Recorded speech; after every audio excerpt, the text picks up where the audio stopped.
Del Santo Evangelio según San Juan, capítulo 15. En aquel tiempo Jesús dijo a sus discípulos: Yo soy la verdadera vid y mi Padre es el viñador. Al sarmiento que no da fruto en mí, Él lo arranca, y al que da fruto, lo poda para que dé más fruto. Ustedes ya están purificados por las palabras que les he dicho. Permanezcan en mí y yo en ustedes. Como el sarmiento no puede dar fruto por sí mismo si no permanece en la vid, así tampoco ustedes si no permanecen en mí. Yo soy la vid, ustedes los sarmientos. El que permanece en mí y yo en él, ese da fruto abundante, porque sin mí nada puede hacer. Al que no permanece en mí se le echa afuera, como el sarmiento, y se seca. Luego lo recogen, lo arrojan al fuego y arde. Si permanecen en mí y mis palabras permanecen en ustedes, pidan lo que quieran y se les concederá. La gloria de mi Padre consiste en que den mucho fruto y se manifiesten así como discípulos míos. Palabra del Señor.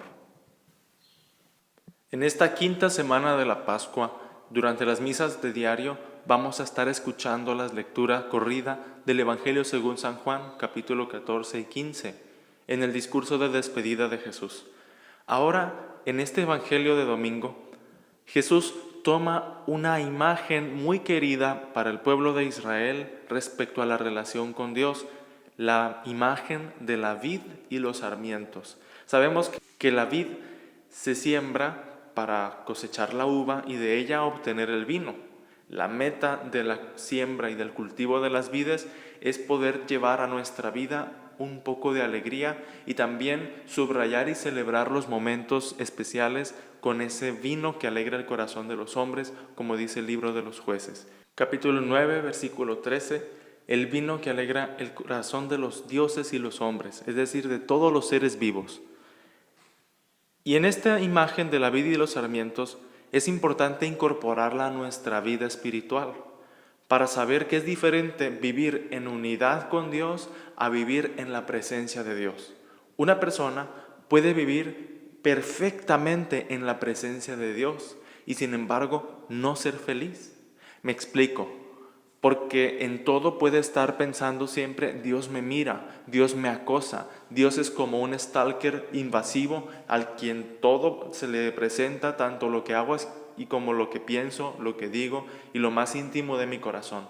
Podría generar esto una especie de paranoia espiritual. ¿Quién podrá esconderse de la mirada de Dios y del juicio de Dios? El apóstol San Juan en su carta, con mucho cariño, ese apóstol Juanito ya anciano, que se dirige con ternura a sus discípulos, les dice que si realmente nos amamos y dejamos que el amor de Dios fluya en nosotros, va a llegar el punto en el que no tendremos remordimientos de conciencia.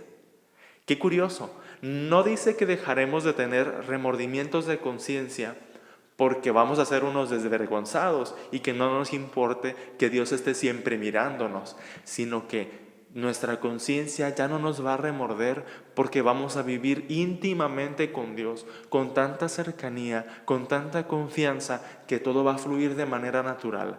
Fluir como fluye la savia de la rama del sarmiento, ¿sí? Fluir como fluye desde el tronco del árbol hacia las ramas, la vida, la energía, la savia, los nutrientes. Y también las ramas, acordémonos, tienen hojas. Las hojas oxigenan el tronco, oxigenan también la vida que lleva el tronco.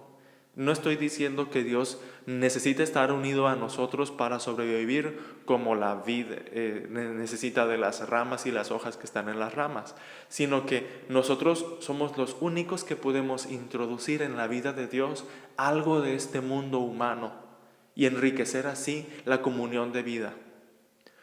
La imagen, pues, de la vid y los sarmientos nos dice con un símbolo bastante eucarístico sobre la unidad que necesitamos y podemos realizar nosotros en nuestra existencia. Una existencia unida a Dios que da frutos para los demás. La vid no se come sus frutos. Sus uvas tienen semilla y tienen el potencial de que otra nueva planta nazca de ellas. Pero sobre todo, la vid es un producto que se usa para compartir. Y sobre todo en la imagen del vino, el vino que se transforma en la sangre de Cristo, en la vitalidad de Dios. En la semana que acabamos de concluir, se nos explicó sobre esa unidad que hay entre Dios Padre y Dios Hijo. Ahora en la quinta semana de Pascua vamos a seguir profundizando en esa unidad, porque es cuestión de vida o muerte. Cuando tú arrancas una rama del árbol, ¿qué pasa? Se empieza a secar.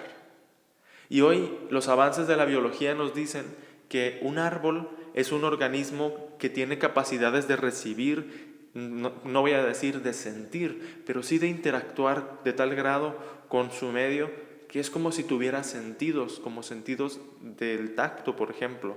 La gran diferencia respecto a los animales es que las plantas no tienen un sistema nervioso central o un cerebro, sino que cada una de sus partes es receptiva.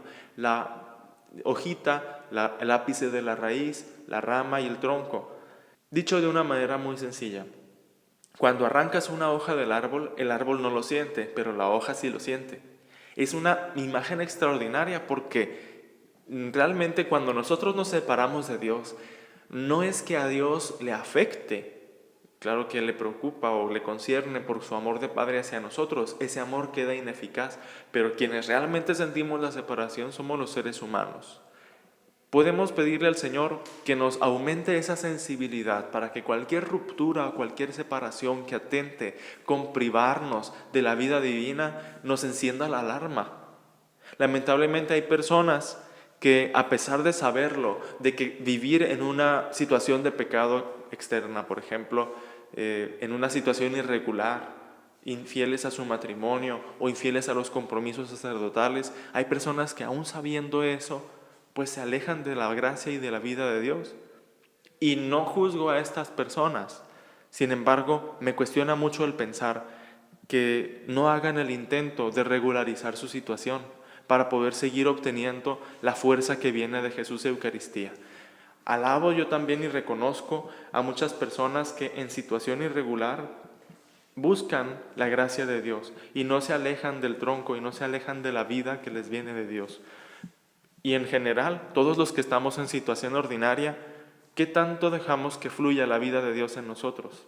¿Vivimos en presencia de Dios, en presencia de un Dios acusador, de un Dios que señala nuestros pecados? ¿O anhelamos vivir en unidad, compenetrados con un Dios que nos contagia hasta sus mismos sentimientos como los tuvo Cristo, sus pensamientos, sus deseos, su voluntad en definitiva?